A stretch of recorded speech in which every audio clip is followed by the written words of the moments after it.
this video, I'm going to have more patches and repair technique. If you missed the part 1 of this video series, there'll be a link at the end of this video. Okay, I think you can see this bowl has some significant cracks. It has a crack from here to here and here to here. First thing I'm going to do, what I'm going to do is put some sawdust in there and then drip some thin CA. But first, so I don't get any of that CA staining the wood and penetrating the fibers, I've got to coat this area with something. It could be sanding sealer, or it could be, in this case, shellac, something that'll sand off easily, but it will prevent that CA from penetrating the wood in the adjacent. Now I'm going to take this off the lathe. Instead of trying to dribble it down here and let it drip all the way down here, I'm going to have it horizontal. So let's give it a bit of a chance to dry and then come on back. Okay, it's dried. First thing we're going to do, I'm going to reach over here and find little pockets of fine dust like this of the same cherry. Sweep your area clean before you get started on this project so you don't have a mixture of different colors. And then we're just going to mix our fingers in like this and rub them in. Alright, we're going to take, you can either use thin CA or super thin CA. I'm using super thin, and I'm just going to dribble this in, let it float. Now this becomes very hard, and it's a lot harder to sand. I'm going to actually drop this just a little bit, make it easier to tilt. Now I've got a little bit pooled in there, so now it's time to get just a little bit more. Just rub it. We're not going to use an accelerator, but I do have some debonder handy in case I get stuck to my project here. Now we're going to get some 110 or 120 sandpaper while it's still kind of wet, and just kind of smooth the surface a little bit. Kind of grind it in.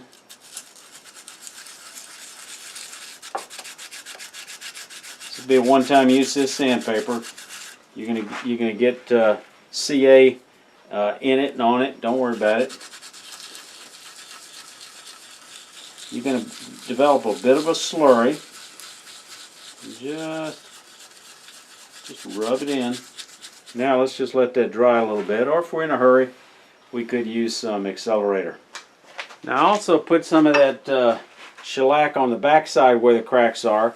Be aware that thin CA will frequently go all the way through the crack and come out the other side, so any leakage, that shellac will help deal with it.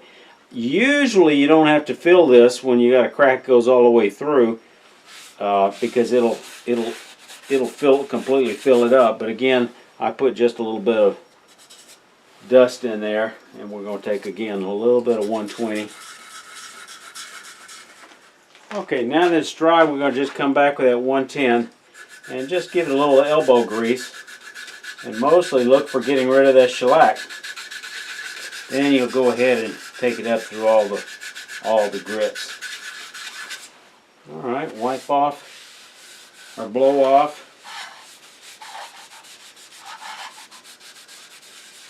the 120 grit sawdust that's around, and then go to a finer grit. And it should leave you a surface that your fingernail won't fall into. If it's not, you'll go back and repeat the process as often as necessary to give you a flawless finish. And in this case, I can tell that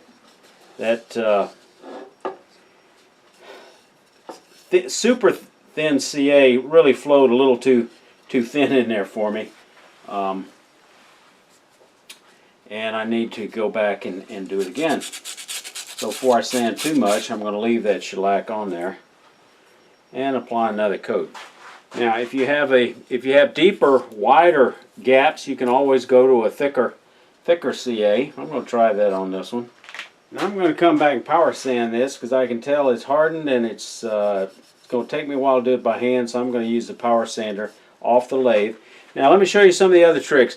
It helps when you're doing different kinds of wood to go ahead and pick up some of that fine, clean your area before you turn so you don't mix the woods, and then come up with different colors.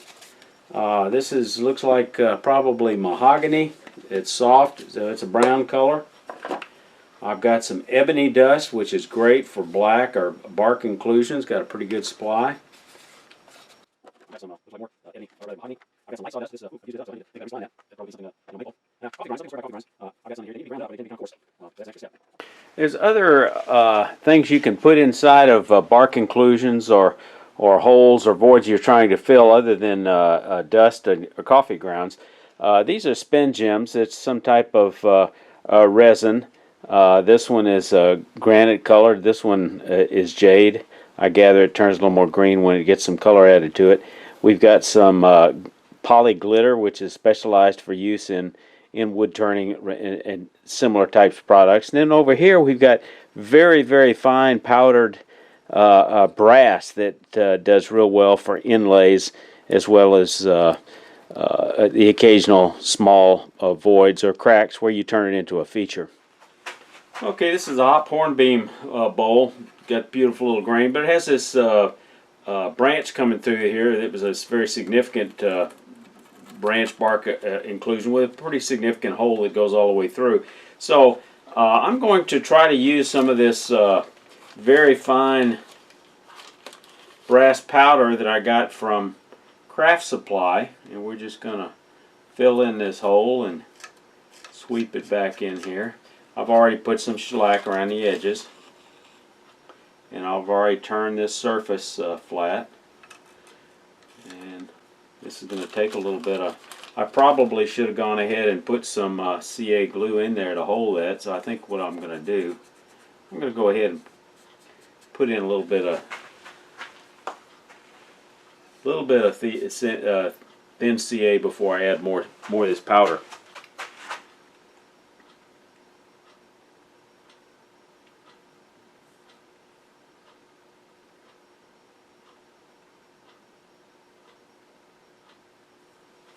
Alright, now we're going to go ahead and just go back and put some more in here. The challenge I found with the brass is you need to put the brass in first. Unlike bark, it does not work as well when you try to put in the CA first, because it tends to bubble up and just doesn't do well. Hope that brass is not coming all out on the inside.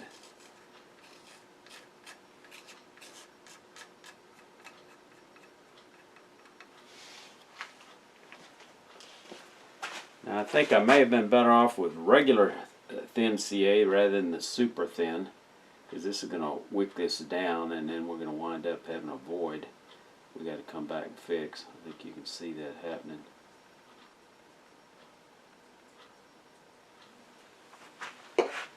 Still got some areas there that probably are going to need some more powder, but I'm going to give this a second to dry.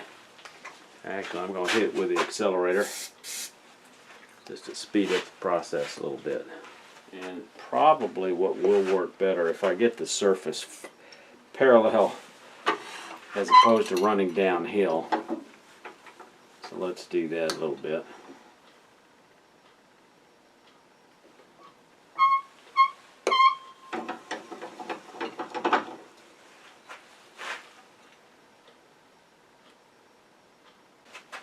See on the inside. Yeah, it was coming through. Right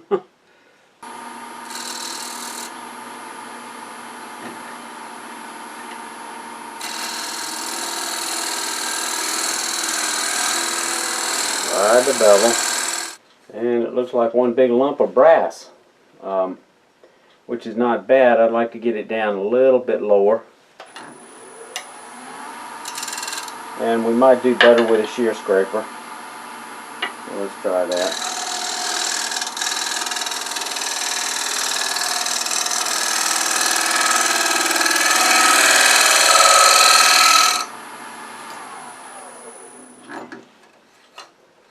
Getting a little close. I want to get rid of this right here, and I might do better off hand sanding that. Okay, this is a handy little trick. If you've got some odd piece that has a little imperfection that you want to sort of blend it in and make it look a little bit like a bark inclusion, you can just burn it with a little small butane torch similar to this one orange one here. And you can see where I burned this little area here where I had a little chip fly out. These are not real expensive, and like I say, they use butane canisters to refuel them, similar to a lighter. So we're going to just concentrate on burning this little area in here,